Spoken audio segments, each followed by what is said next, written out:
Hey now, we are getting over, and I am the Silver King, Adam Silverstein, here to lead you through these hard times. With a special NXT Gold Rush edition of your favorite professional wrestling podcast. That's right, Getting Over is back for the second of 4 times this week to break down everything that happened Tuesday night as NXT presented night 2 of its 2-week Gold Rush special. The Silver King, Adam Silverstein, is here to dive into every match and storyline on the show and wrap it all up with a bow as we move on and NXT begins building to Great American Bash coming up in July. A lot to talk about on today's show, but you know we're going to start an episode of this podcast with a reminder that Getting Over is all about Defy. So be sure to leave those 5-star ratings and reviews for us on Apple Podcasts and Spotify. On Apple, of course, the review, if you leave 5 stars, we'll read it live on the show. Spotify, you can leave comments on the individual episodes. Please follow us on Twitter at Getting Overcast for episode drops, news analysis highlights, and so much more. And also remember, I happen to love the number 5. So it would be great if you join us at buymeacoffee.com/gettingover. For only $5 a month, you get bonus audio, news posts, and you become an official Getting Overhead supporting the show with that monetary contribution. We appreciate everyone who's already done it, and we hope that more of you decide to do it as we continue with the show. Let me also give you a quick rundown of this week's schedule here at Getting Over. Already in the feed is your WWE Money in the Bank 2023 Ultimate Preview. Vintage Chris Vanini and yours truly break down every match on the show and cover the entire week in WWE. You do not want to miss that. We're, of course, releasing this NXT show on Wednesday. Thursday, we'll be coming back with your AEW and JPW Forbidden Door Fallout, along with breakdowns from AEW Collision, Rampage, and Dynamite. And then on Saturday, we will have your WWE Money in the Bank instant reaction as soon as that show goes off the air. Don't forget to follow us on Twitter at Getting Overcast so you can vote in the pre and post show polls for Money in the Bank, and so you can join our live Twitter Spaces Saturday afternoon before that show begins in London. In terms of what the schedule is going to look like going forward here at Getting Over, that remains up in the air, I guess is the best way that I can say it. I'm a little concerned with the introduction of AEW Collision, that the Thursday show would be way too loaded with Collision, Dynamite, and Rampage all together, plus NXT. I also feel like NXT would kind of get hidden because there'd be so much talk about AEW all on that one show. So we're going to give this a chance, at least for this week. Maybe we'll do it next week as well. A separate, shorter, of course, NXT episode in between the WWE and AEW episodes. We'll see what traffic looks like. I would love to hear your opinions. Please hit us up on Twitter at Getting Overcast. You can email us, gettingoverpod@gmail.com. Do you want NXT to be separate? Do you like it all contained on the Thursday show? Do you prefer to only hear from the Silver King twice a week, unless there's an instant reaction podcast? Whatever you guys want is what we will do. Maybe I'll even post a poll on it and you can vote and let us know what you think. But if you have any ideas or thoughts on the way it should be structured, I'd love to hear them. It is difficult with Collision being on Saturday, the number of days between getting to it and then the AEW show on Thursday. There's a huge gap there, but I'm not going to do 2 AEW shows a week when we only do 1 WWE show. It just doesn't make sense. So I'm just trying to figure out what's best for business, what's best for all of you, our listeners. And again, if you have any ideas, please contribute them. But at least for this week, maybe next week as well, we will try doing WWE Tuesday, NXT Wednesday, and AEW on Thursday. With that said, let's get into your NXT Gold Rush Night 2 complete breakdown. We'll start with the way NXT ended. The NXT Championship on the line, Carmelo Hayes defending against Baron Corbin. Now, Trick Williams juiced up Melo backstage right as Hour 2 began, when suddenly Rhea Ripley stepped into frame. She basically had a message that Melo helping Seth Rollins against Finn Balor was a dumb decision, and if anything like that ever happens again, it'll officially be Judgment Day's business to take them out. It was cool to see Ripley standing up to like a men's champion like this, especially on her own without the rest of Judgment Day, and especially ahead of a big match as well. Even better, the Lone Wolf was officially back for Corbin. Pretty much the entire aesthetic, except for those red spotlights, and of course, his hair. But it was a good look by NXT finally making this change. Clearly, they were saving it for this moment. But still, all those other weeks, I maintain, the old music, using that with him was absurd. I'd rather him leave to nothing than come out or exit to the old music. It was absolutely ridiculous, but nevertheless, Lone Wolf Baron Corbin is back. So Melo got flipped turned upside down, eating a boot while running as Corbin largely dominated him for the first half of the match. Melo came back with a frog splash, fadeaway, and half a springboard backwards DDT. Corbin caught Melo flying for attitude adjustment and a choke slam over the knee. Then he powerbombed him into the announce table lid and bashed his head into the lid a few times with his upper arm. This was almost a callback to Kenny Omega and Will Ospreay from Sunday. I thought that was pretty interesting. Melo countered Deep Six, but then ate a super spinning version of Deep Six for a 2.9 false finish. It may have been a top 2 Deep Six that Corbin has ever done. Melo finally escaped End of Days and hit a DDT jumping over the top rope, bashing Corbin's head into the ring apron, the hardest part of the ring. He followed with nothing but net to retain the title in 16 minutes. What's crazy is that this show, NXT as a whole, there was a couple minutes after this ended, went all the way to 10:15 p.m., which made me think about how NXT could have actually done the whole, hey folks, don't worry, USA Network is staying with us until this match ends, and actually mean it, as opposed to what happens on the Turner stations where they say that, once a month and the show just happens to end at 9:59. But back to this match itself. It was incredible follow-up to Melo's loss against Finn Balor. Obviously, Hayes was great. Corbin worked his ass off together. They put an extremely strong 16 minutes together. It was just a fantastic match from bell to bell. That's really the best way to describe it. Melo looked good. Corbin looked revitalized, and we remembered this guy can actually go when he's given a high-quality opponent, when he's given time in the ring, and when he's allowed to do a couple things different. If memory serves, we did not get that standard run around the ring post, come back inside type of thing that we got from him in every WWE match main roster, that it seemed, at least in the latter half of his time there. He may have done it and I missed it, very possible, but I don't remember it. And I say that as someone who liked that move. But we got some unique stuff. He did a freaking attitude adjustment. He did the choke slam over the knee. I don't remember him doing those moves. It's really just been like normal big man stuff, Deep Six, End of Days, and that's your Corbin repertoire. So he did more work. He came across better. And I'm focusing a lot of my commentary on Corbin just because I don't want him to get overlooked. We know Melo's great. Melo's had quite a week. All right, he was on Raw. He fought Finn Balor. That was awesome. He came here and he had just as good of a match against Corbin. And of course, he won and retained the title, which kind of wipes out the memory of the loss to Balor. It makes it insignificant because they did such a good job here. I went 4 stars and an A- for this match. That might actually be selling them a little bit short, but I just loved what they did in the main event. It was a good look. I'm curious in terms of what's going to happen with Corbin next. He is a free agent. So does that mean that his time in NXT is done and he's back on the main roster?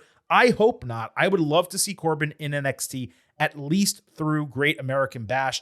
I'd like to see him feud with someone and actually beat them and use that as kind of a springboard back to becoming something significant on the main roster. But, a 1 month kind of vacation in NXT just to bring back Lone Wolf, to me, that's not enough. I want to see the Lone Wolf succeed in NXT, and I want Corbin to find that character again before they bring him back up.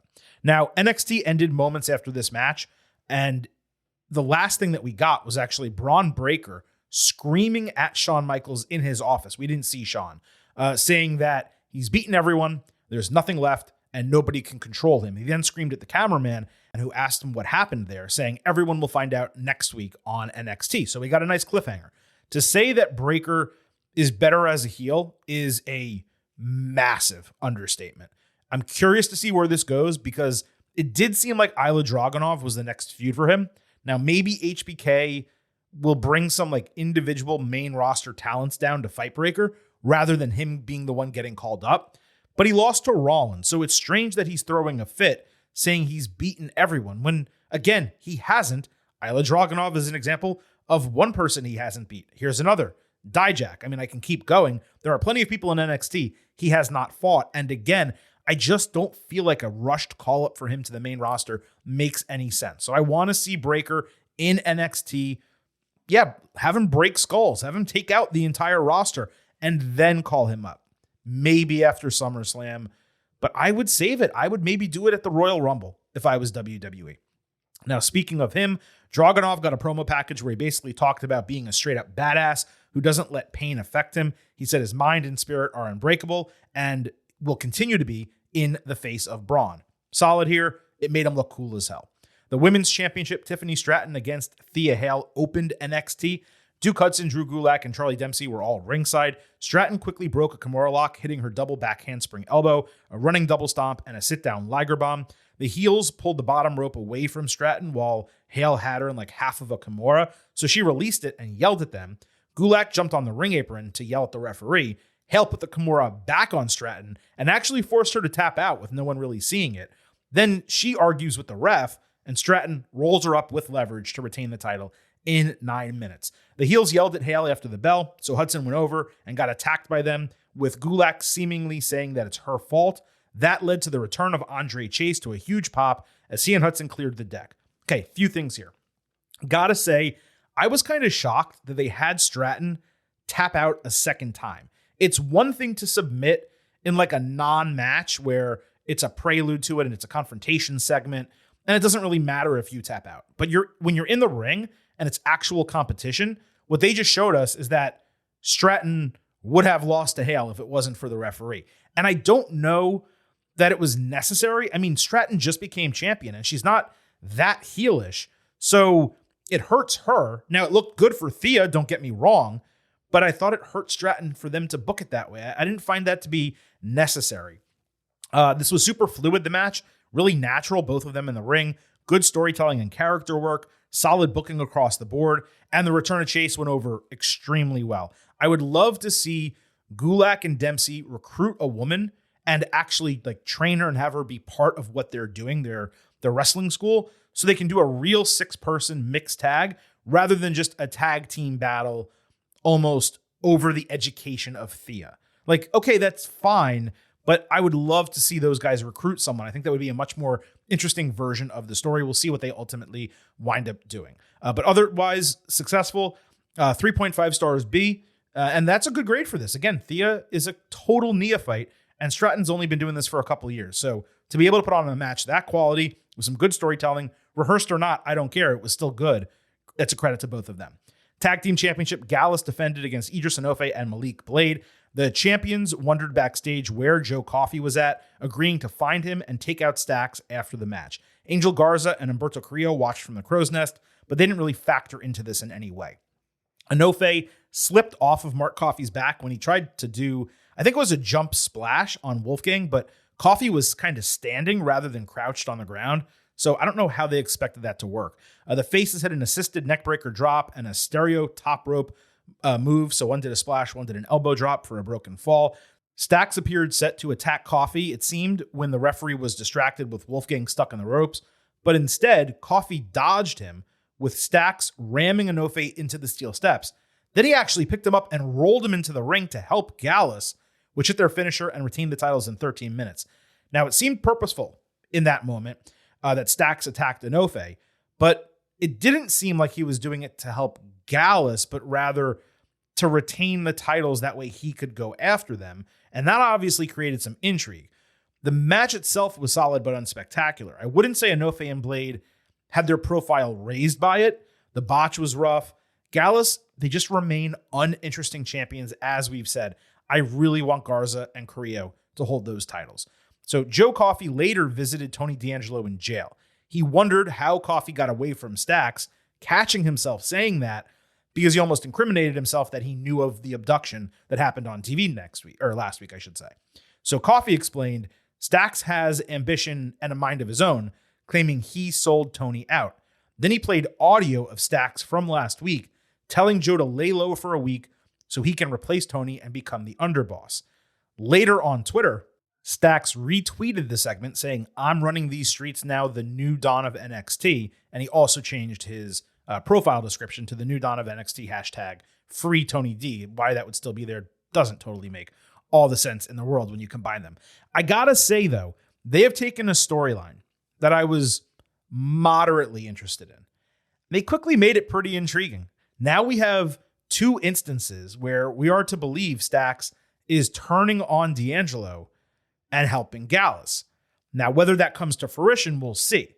My guess is not so much that Stacks has turned on D'Angelo, but that Stacks is making Gallus think he has turned on D'Angelo. And it's their plan for them to believe that he's selling out Tony and taking over and doing this whole thing, where in reality, it's a plan from D'Angelo and Stacks to kind of come back and double cross them and expose them, and then obviously fight them and win the titles. But no matter what direction they're going, whether this is real and Stacks is turned on D'Angelo or they're playing a game with Gallus, color me intrigued, man. I actually care about the story. Good for them. Noam Dar backstage was broken up over losing the Heritage Cup last week. Again, he didn't even fight in that match. Metaphor called out Ronda Rousey and Shayna Baszler after their tag team title win. Oro Mensah said they were all united as they ate lollipops and showed off their painted nails. And that was really about it. It was a good segment kind of establishing the tone of the new group, but it didn't actually accomplish much. So the Heritage Cup was defended. Nathan Frazier, who recently won it, fought Dragon Lee. Out of nowhere, Dragon came out to a brand new entrance theme that was completely unnecessary and a massive downgrade from his original one. Very strange. Frazier had a great counter on a Hurricanrana off the ropes, turning it into a really tight sunset flip powerbomb pinning combination for the first fall in round 2. Dragon later lifted Frazier out of a roll-up into a really sick one-armed Liger bomb to even it 1-1 in round 4. Dragon next countered a superplex roll-through into another Liger bomb for a false finish, and with time ticking out in round 5, there was a 3-way reverse of a pinning combination with Frazier catching the fall as time ticked off the clock. Literally, the final count was like with a half second remaining. Dragon handed Frazier the cup after the bell, and he, of course, celebrated by himself. This was exceptional. Okay, there was one small botch in the finish, but these guys were on absolute fire.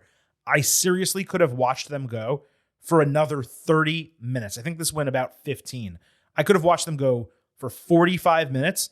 And honestly, with the way their stamina came across in this match, I believe they could have done this exact type of match for 45 minutes and only let up briefly, perhaps, to catch their breath. I'm going 4.25 stars and an A here for what was basically a sprint with 20-second breaks. These guys can absolutely go. Frazier retaining, given he just won the Heritage Cup, was obviously the right decision. The one problem with Dragon Lee right now in NXT is the guy's putting on great matches, and he's involved on TV consistently, and he's in pretty decent stories, but he's losing everything. And this was a big signee, so he kind of needs to start winning. I'm starting to wonder if perhaps the plan is to make a change with the North American Championship, where maybe Mustafa Ali wins it from Wes Lee and serves as a transitional champion for Dragon Lee to win off him. That would make a lot of sense if that's the direction they're going. I'm not saying that you need to have a title to be valuable in NXT, but look, they have 3 men's singles titles, Heritage Cup, if you consider it part of that.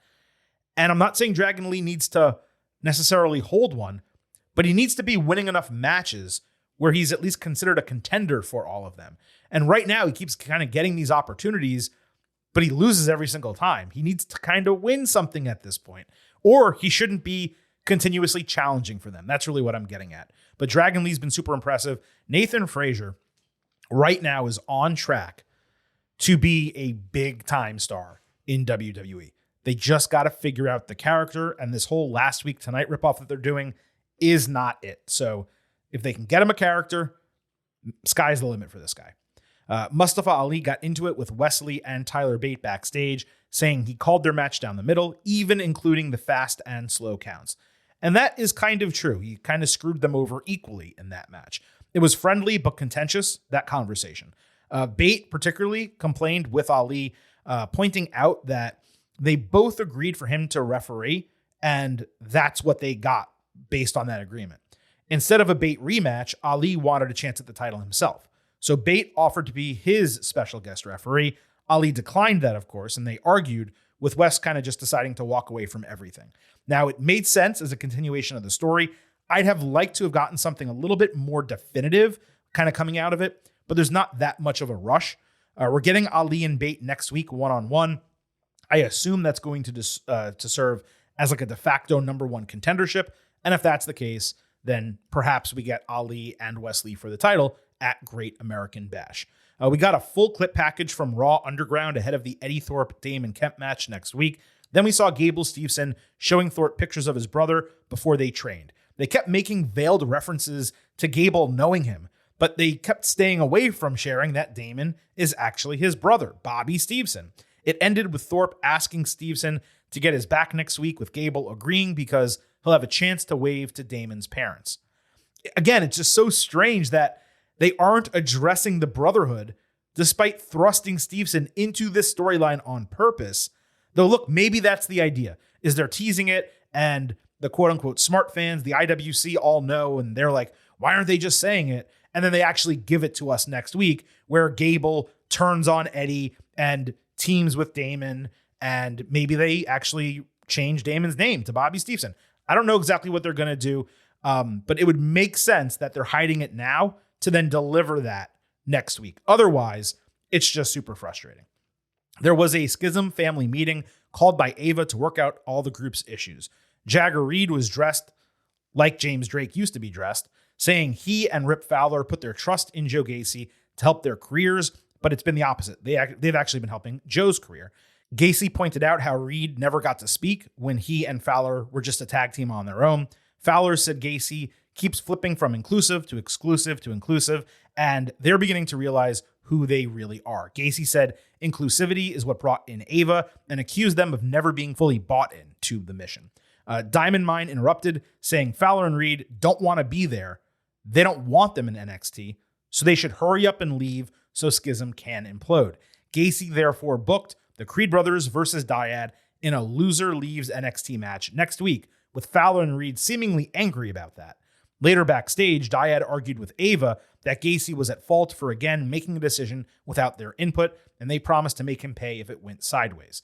So look, a lot happened here. Now, as we've discussed before, Dyad, Drake, and Zach Gibson, they requested their WWE release and were denied it, with Shawn Michaels and Triple H reportedly asking for an opportunity to do better by them since they got saddled with this awful gimmick. Now, after that report came out of HBK and Triple H asking them for that, I believe Drake publicly tweeted his release request like a week or two later. And their contracts were supposed to be coming up any time now. So it's interesting that the Creeds mentioned this offhanded. The question is whether that was playing into the rumors for a story or directly addressing them on purpose. So there's a few different ways this can go. The first, of course, is Dyad losing and leaving the territory entirely, leaving NXT and WWE. The second is Dyad losing and leaving NXT, but going up to the main roster of WWE, perhaps as the Grizzled Young Veterans. Maybe they came to an agreement and said, you know what, we'll stay as long as we get to do this and as long as we're not in NXT anymore. Now, of those two options, I still believe it would be 80-20 with them leaving WWE just because of the way the reports went, because they publicly tweeted their release request. It's very rare for someone to publicly tweet a release request and stay. Mustafa Ali is one of the few where that's actually been the case. And I think Ali actually even re-signed, or I'm not exactly completely sure what his situation is. But if they lose this match, again, I would say 80-20, they're gone entirely versus actually moving up to the main roster. But there is another option, and that is Diamond Mine, the Creed brothers, losing this match and getting called up. And that's intriguing. I don't necessarily think the main roster needs more tag teams. At the same time, the idea of the Creeds going up, and whether it's on their own, or what about them joining Alpha Academy and doing a full stable with Chad Gable coaching all these guys, man, that is super intriguing. Clearly, they're ready for the main roster from an in-ring standpoint. I do think Julius Creed and Brutus, both of them, but Julius is the star of the team. He needs to work on his promos. I don't think he's there yet.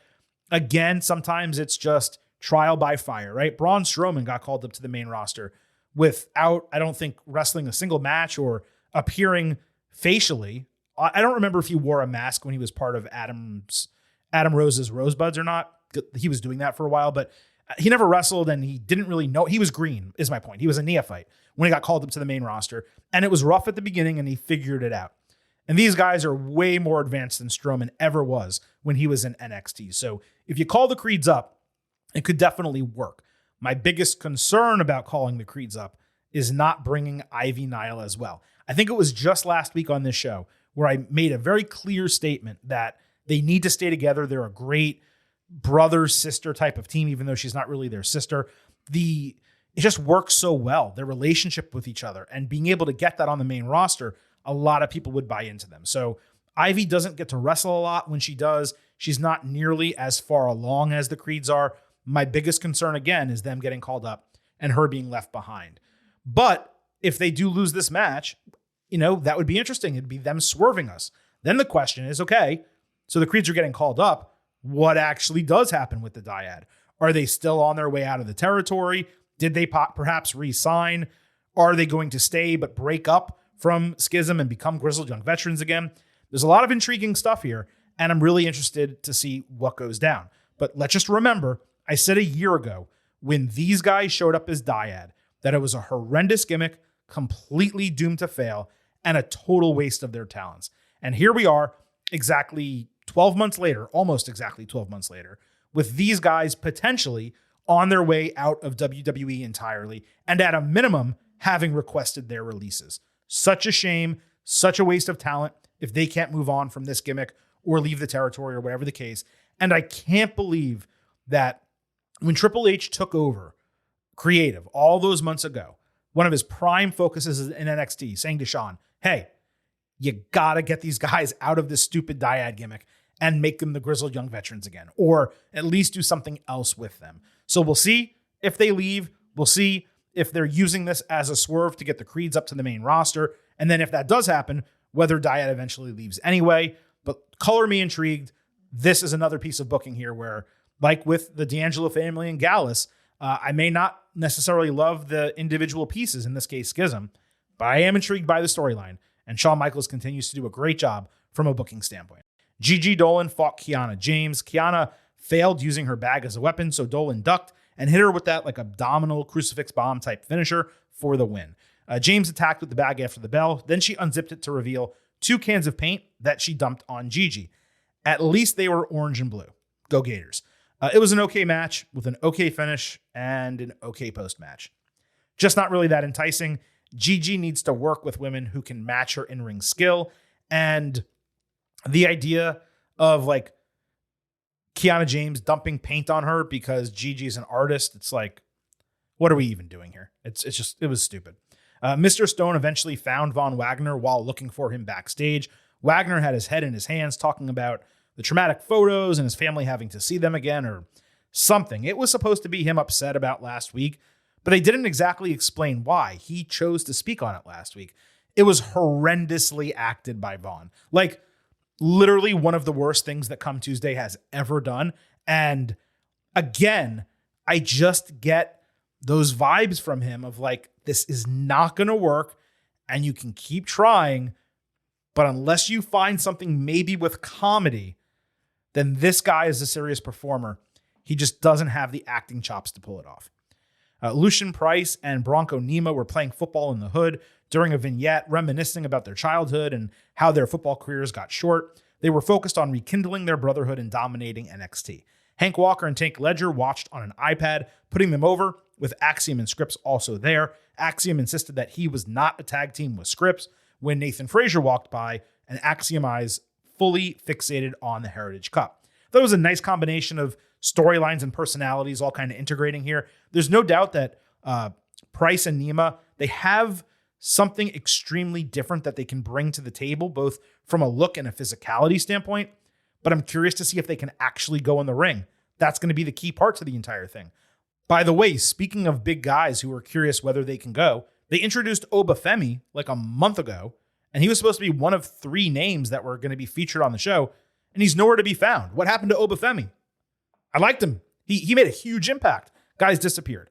I'm also glad, going back to this, that Axiom is not just resigned to being in a tag team with Scripps. It was frustrating that they kind of did it 2 weeks ago. If they wind up in a tag team, that's okay. But him saying, hey, look, we did it because we needed to get something done. We had to beat Dabba-Kato. Cool. Now that's over. I'm not in a team with you necessarily. I like that he kind of showed that almost gumption, I guess is a good word to use.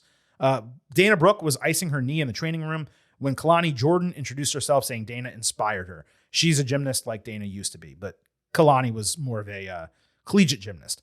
They agreed to a match once Brooke is fully healthy. This Kalani Jordan is former Michigan State gymnast Leah Mitchell, who made her TV debut, for those who might have been wondering. And lastly, Roxanne Perez and Blair Davenport is on for next week. This came about after Blair attacked Roxy while she was doing social media work last week. JC Jane later talked shit about Lyra Victoria to a group of women when Lyra appeared behind her and again slugged her in the face and said she doesn't play games. Then Rhea Ripley popped back in saying Jane deserved it and Lyra is a badass, so she put her over.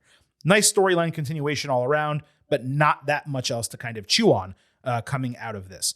And that, folks, was the week in NXT. There's actually a pretty significant card that has already been announced for next week's show. Those two matches, the loser leaves NXT match, and of course, Roxanne Perez against the former Bea Priestley, now Blair Davenport, chief among those matches. So next week should be a damn good episode. But this week was a damn good episode. And honestly, NXT has been running hot for a good period of time right now. Really, coming out of Battleground, it has just been on absolute fire. That was a great premium live event. And the shows since have just been really cohesive. The main roster talent coming down has lifted them. I'm very curious to see what the ratings are going to look like coming for this Gold Rush out of last week's Gold Rush, which did significant improvement from a numbers standpoint, with, of course, Seth Rollins on that show. Whether they maintain it or don't, we'll find out later Wednesday afternoon. But I appreciate all of you listening to this edition of the Getting Over Wrestling podcast. On the way out, reminders as always. First, of course, that this podcast is all about the five. So be sure to leave those 5-star ratings for us on Apple Podcasts and Spotify. On Apple, if you leave a 5-star written review, we will read it live right here on the show. And on Spotify, if you leave any specifically great comments, we will read those live right here on the show. Also, do not forget to follow us on Twitter at Getting Overcast for episode drops, news, analysis highlights, all that good stuff. This week, you also get to vote in our pre- and post-show polls for WWE Money in the Bank on Saturday, and you can join us for a live show Saturday afternoon on Twitter Spaces. Last but not least, please remember, I happen to love the number 5. And for only $5 a month, you can become an official Getting Overhead by joining us at buymeacoffee.com/gettingover. You get bonus audio, you get news posts every week, and you get to support this show, the continuation of the Getting Over Wrestling podcast. Don't forget, we will be back on Thursday with our AEW NJPW Forbidden Door Fallout episode. We'll also discuss Dynamite, Collision, and Rampage. And then on Saturday, your WWE Money in the Bank Instant Reaction podcast, all right here at Getting Over. Thank you all once again for listening to this edition of the show. The Silver King will be back Thursday and Saturday, as I just mentioned. At this point, it is time for me to sign off and leave you with just 3 final words. Bye for now.